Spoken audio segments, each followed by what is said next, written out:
Yo, what is going on, homies? It's your boy Stumped, back for another Optc video, and in today's video, we're taking a look at the 6 pluses that are available in the game, and sort of wrapping up the final tier list before we dive into sort of the big one for the back end of the month. I did have a lot of people on stream ask me what the best super evolutions for the legends in the game, and I thought, while we're on stream, we should just put together a tier list, right? And just sort of talk about some of the characters with level limit break plus, sort of see what characters are sort of viable, where to get their skulls for some of you newer players as well, because the 6 plus skulls are sort of scattered across the game, and with Kizuna about to be available for the 8th anniversary, I thought now's a pretty good time to actually get this out. If you guys want to see any other tier lists that I may have missed or I may have forgotten, please let me know in the comment section below, and while you're down there, don't forget to belt the like button. If you're new, hit that big red subscribe button. If you haven't done so already, we upload OBTC content like every single day, so like, what are you doing? It's good content. Hit that subscribe button. Most importantly though, enjoy the video, enjoy your day, and let's dive into the content.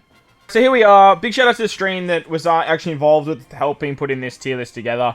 I actually did it over on stream while we were doing like the treasure map grind. So it looks a bit like this. Now we got the Shadow Realm down here. All of these characters down here need a level limit break so bad. Like, it's not that these characters are bad. It's just that you never use them. Like, Shirahoshi, you could probably argue to me is, yeah, she's alright. Like this Boa, maybe. Like this Big Mom has good support, but like, I don't think you should really level up these characters or super evolve them or waste your materials to get them done. Unless you can be like super bothered, right? So, Jinbe, he uses regular skulls, so he's super easy to get. Big Mom, she uses regular skulls too. These are the regular skulls. You can pick them up. They look a little bit like this. You can pick them up through ambushes or at the Rayleigh's Bazaar if you are wondering to get them. The Marco, I'm pretty sure he has his... He's like, yeah, he's another one that you can just use regular skulls on. Robin uses regular skulls, so does Boa, Inu. Enel has his own island, and these characters, I'll just like quickly move these across like here, because these characters here all use, so from Jinbe down to Croc, they all use regular skulls, right? You can pick, like I said, you can pick them up from the Rayleigh's Bazaar, you can pick them up from doing ambush quests, they are drops there, so you can farm them up that way. The other characters, sorry, to Lucci, sorry.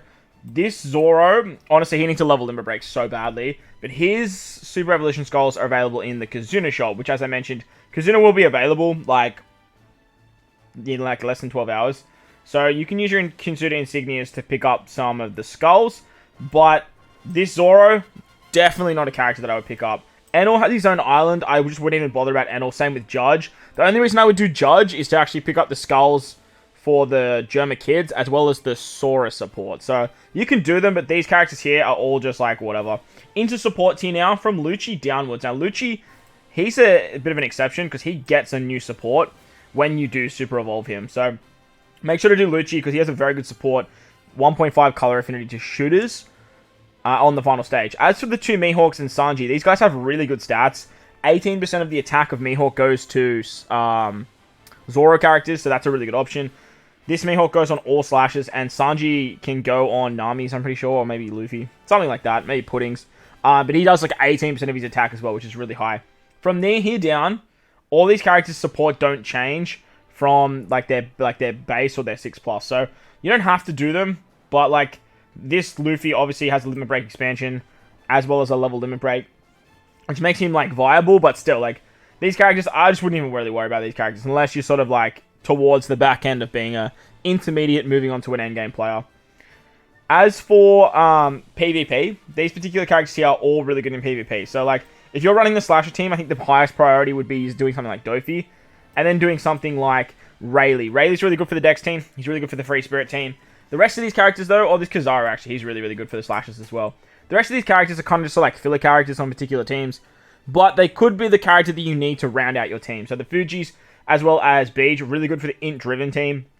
Magellan can work on some Dex teams, and Kuzan can work on that old striker team, but nowadays it's just not so much. But if you are running slashes, you want this Dofi. Like, this Dofi's really good. You can pick up his skull from the treasure map shop, so head over to the treasure map tab, use your blue tickets to pick up his skulls. It's quite expensive, but he's very, very good. As for Kazar and Rayleigh, you can pick up their skulls just from, like, regular ambushes, I'm pretty sure. I know Kazar is just regular skulls. As for Rayleigh, I'm pretty sure he's regular skulls as well. I'm pretty sure. Moving up the list, we're up to, like, like, these guys, they're okay. Like, I probably still wouldn't, like, do them, but, like, Like make them a very low priority if you are going through this particular list. Shirahoshi, she's really good. She has full body rainbows at the start. She has great utility, healing, as well as giving rainbow orbs, which is quite valuable. The level limit break of Sengoku makes him actually fairly decent now. He's not it's super good, but the level limit break makes him good. The problem with that is you just need a lot of investment in this particular character to make him what he is. So I would probably sort of steer away from that. Garp and Law are probably the best on this particular list, if you ask me, because they get quite a significant upgrade. Law becomes a whole different character in general. Law becomes a cerebral orb booster for by 2.25. Where Garp, he removes 20 turns of special bind, and he's also a 3 times chain locker on a very low cooldown. He has 2-turn special, so he works nicely. He has a really good support too, so make sure to pick him up. Kamasaki, she gets a whole side grade too. She used to be a quick character. Now she's an in character. You pick her up in the Kizuna shop as well.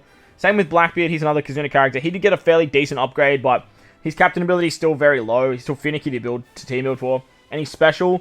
Sort of just got orb manipulation and bind removal. That was kind of the only extras that they actually gave him.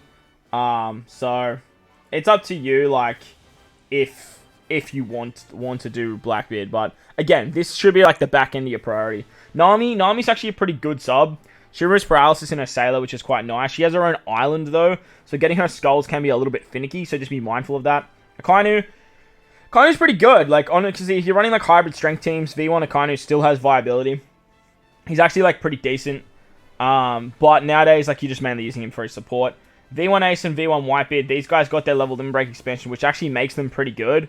But the problem is, they just take so much investment. If you're a newer player, you're probably not pulling 10 copies of Ace and 10 copies of Whitebeard to actually make them good.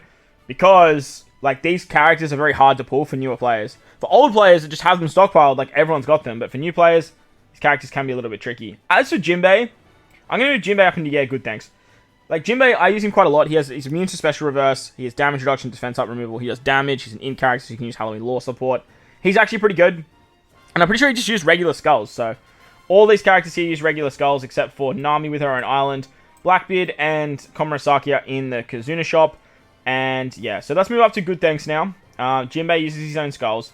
Boa with her level limit break got very good. So I would probably have her ready to go. Same with V1 Zoro.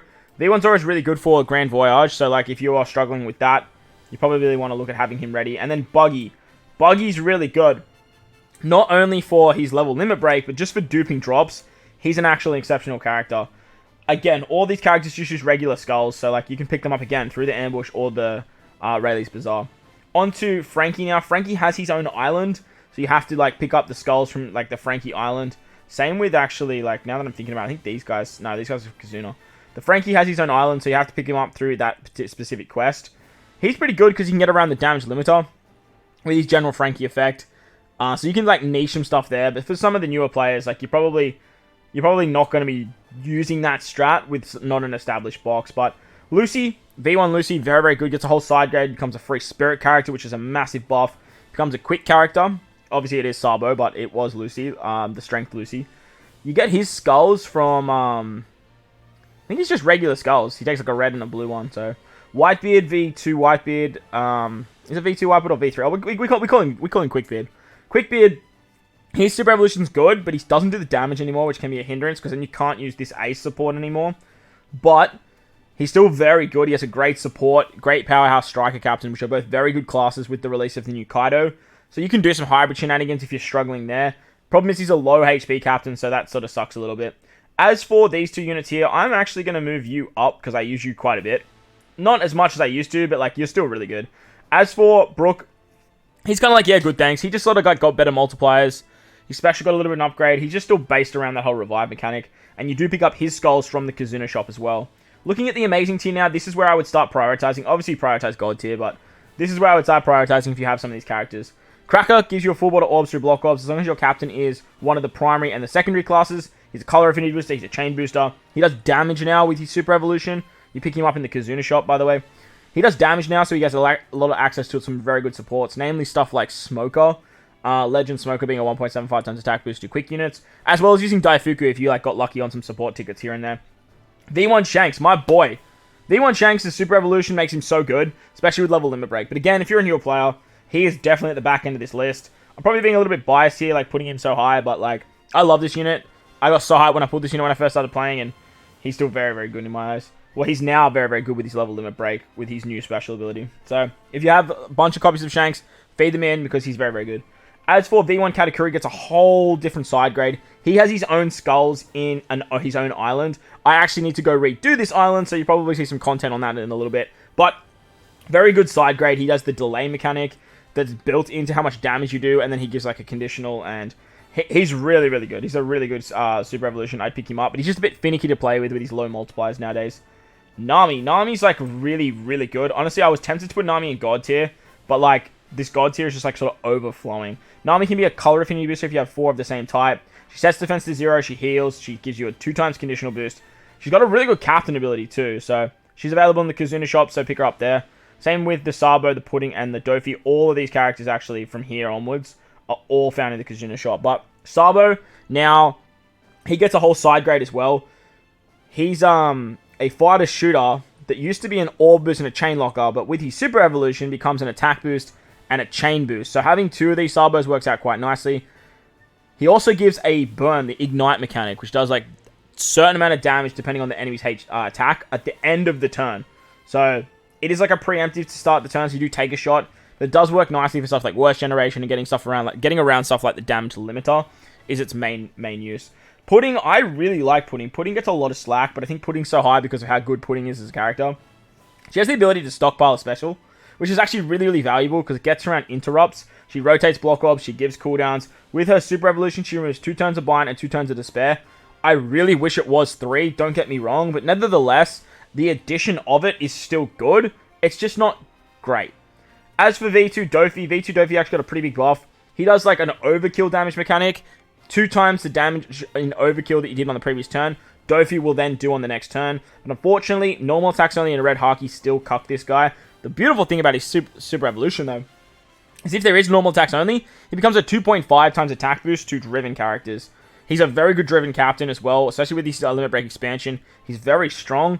The problem is we have Superclass Dofi who's just better in literally every single way. Nevertheless, this Dofi can see play as a hybrid option, as well as using stuff like the Caesar support now with these Super Evolution. So if you guys have some Kizuna insignias, you can pick up like from Cracker onwards. These characters are boosted in Kizunas as well, so that actually helps you out a lot as well. Looking at God tier now, there's a lot of characters in God tier. I do want to quickly just move Luffy down. I think nowadays, Luffy is sort of... he's dropped off just because there are so many Luffys. Nevertheless, this guy's 6+ compared to his 6-star is God tier. Like, it is a God tier 6+ for what he does. He becomes an orb booster instead of an attack booster. He hit 3 perfects as an orb booster carrying him to the next stage. And he gives a chain buff. You can't really run him as a captain anymore because he's so outdated. Like, he came out, like, New Year's of, like, 2018 or something. So he's pretty old now. But nevertheless, his Super Evolution, when it did come out, was just absolutely game-breaking. He was guaranteed on the 9th pull as well, which was just insane. It's just insane for all players. Everyone did 9 multis on that. Even if you had Luffy ready to go, like, everyone did 9 multis. As for the God tier, Rayleigh and Corazon both got... Rayleigh got a level limit break, but both of these guys are God tier subs. The fact that they're Super Evolution, especially Corazon Super Evolution makes him so much better. 3 turns of every debuff you need. He removes paralysis and special one in his Sailor. There's a lot of healing. He can use this lore to get a 1.75 times Rainbow Orb boost. And Rayleigh becomes an absolute demon, especially with his level limit break. 7 turns of Bind, Despair, and Paralysis removal makes Perfects easy to hit. And then becomes an Orb booster, I'm pretty sure, with his level limit break. He's insane. Plus, he has a Sailor ability that removes 2 turns of cooldown every time someone else on your crew uses a special. So he's a very good sub, probably one of the best subs in the entire game, and is still used to this day. Bullet. By the way, that you get these 2 skulls from just like regular skulls. Same with Luffy. Bullet has his own Skull Island, and Bullet stays winning. Quote Captain Papi.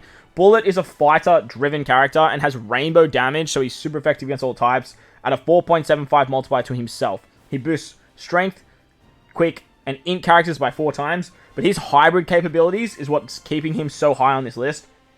Because you can run him like with any good strength captain to do like a strength team. You can run him with like any good fighter comp, like, and just do some absolutely wild things.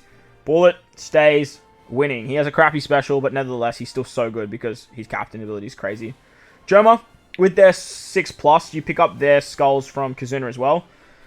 Their 6+ allows them to do captain swap for 3 turns instead of 2, so it makes them a lot better. They get a 3-stage special.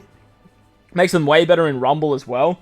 But the 3 turns of Captain Swap is actually really good because when they become a captain in the quest, they actually get rainbow damage as well. The downside to them is their captain ability and their special is only for like Psy. I think their captain ability is rainbow, but their orb boost is only for Psy. So it's a bit of a hindrance, but it's a god tier of a Super Evolution.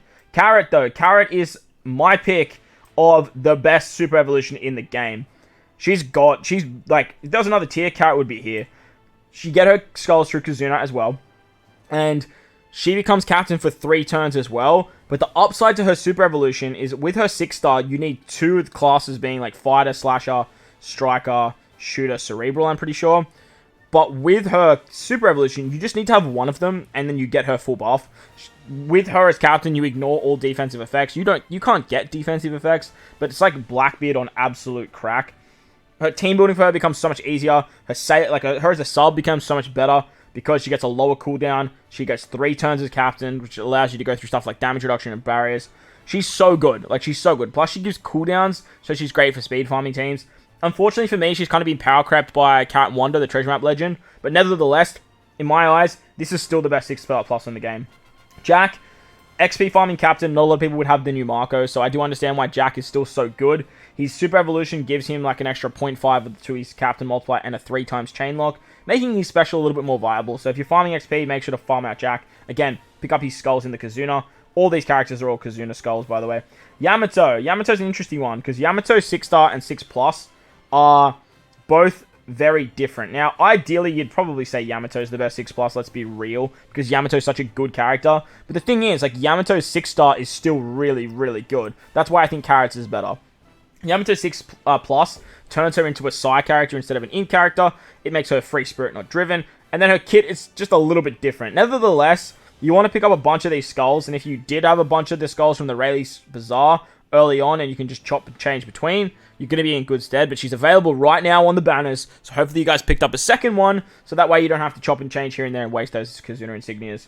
Odin, another Super Sugo Fest exclusive. Very, very good 6+. Another Kizuna skull area for Odin. He gets quite a nice buff, like a really, really good buff. He makes I think he makes Dex orbs into Wano slots now as well. And he's just multiplier's got a little bit more increased. His orb boost is a little bit more reliable. His orb manipulation is a little bit more reliable. He's still a really good hybrid option, but 6+ Odin impressed me a lot more than what 6-star Odin actually does. So he's really, really good. Like, if you have Odin, you want him to be in his 6+, not his 6-star. As for these 2 units right here, these two are interesting, because obviously we don't have Akanu just yet. Akanu basically comes out in like 20 hours from when I'm recording this video, but we do know what they do. Now, these 2 units parallel each other because they come out at the same time. Kuzen is a Psy quick captain and can go up to a 5.25 with his level limit break expansion. Again, a lot of investment, but if you've been playing the game in the last sort of like 2 months, 3 months, you're still like a medium player. You probably have a lot of copies of this guy because Super Pirate Rumble gave out quite a few. Nevertheless, though, you still need 10 copies. It's a lot of copies of a unit to completely max them out. And then you have to level limit break them, limit break expand them to get that 5.25. When you do have him completely maxed out, though, these 2 are absolute demons. They become a 2.25 times attack boost or a 2.25 times orb boost to the quick and Psy color. Akanu is int and strength, depending on if you already have one. So if you run 2 of them, it works really, really nicely. Kuzan removes damage reduction and threshold, where Akanu removes defense up and damage reduction by 2 turns. When you get them level limit break, it goes up to 3 turns. And they both have an interesting mechanic that if you eat 20 orbs, Kuzan being quick and Psy, and Akanu being int and strength, you can actually get 12 turns of cooldown. Now, with their level limit break expansion, as well as their limit break expansion and their level limit break, that is basically like maxing the special charge again. So you give them double special activation. It was like Bandai's way of adding double special without changing the limit break abilities because they couldn't really do that. So once you do level limit break 2, it goes down to 16 orbs. I do still have my gripes with these units, but I do think they are very, very strong, and they are very, very good, and as hybrid options with some of the newer characters, they work exceptionally well. The problem is, they take a lot of investment, Nevertheless, I do think Akanu is a little bit better than Aokiji. He's a straight 5 times captain. He makes strength and in orbs matching, and the thing about Akanu is you don't need to hit in a particular order, where Kuzan, he's like a 4.75, goes up to 5.25, but you have to hit like quick and then Psy, which to me, I really don't like that, but nevertheless, I can respect that it is still a very, very strong multiplier. So both these guys are absolutely god tier. They revolutionize what the character does. It gives them a lot more dimensions because they have a little bit of utility now, as well as being not only just being orb boost and orb manipulation, they now can be an attack boost and orb manipulation if you hybrid them up with another orb booster or attack booster. Another upside to their kits is instead of rotating all the orbs, including block into like Quick and Psy for Kuzan or Strength and Int for Akanu, they just give you a full border matching orbs now, which is just way better. Like it's infinitely better. So these two are very, very good. And what they are doing with Super Evolutions and Level Limit Break Plus, as well as Limit Break Expansion, is very exciting to me. I do like it a lot. The thing is, we just need a way to get more Limit Break materials. Bandai, if you're hearing this, you need to give us more Limit Break materials, man. Limit Break Expansion, as well as Level Limit Break, is very, very costly. Very, very costly. So choose where you spend your resources wisely, because moving forward, these Super Evolutions are starting to get a little bit better. But let me know your thoughts and opinions in the comment section below. Do you agree? Do you disagree? I'd love to have a chat down there. Tell me what your favorite Super Evolution in the game is as well, and we can definitely have a discussion down there. But while you're down there, don't forget to belt the like button for me if you're new. Hit that big red subscribe button. But guys, wherever you are in this beautiful world, please remember to enjoy the rest of your day. As always, homies, I thank you for watching, and I'll catch you all in the next one. Lates!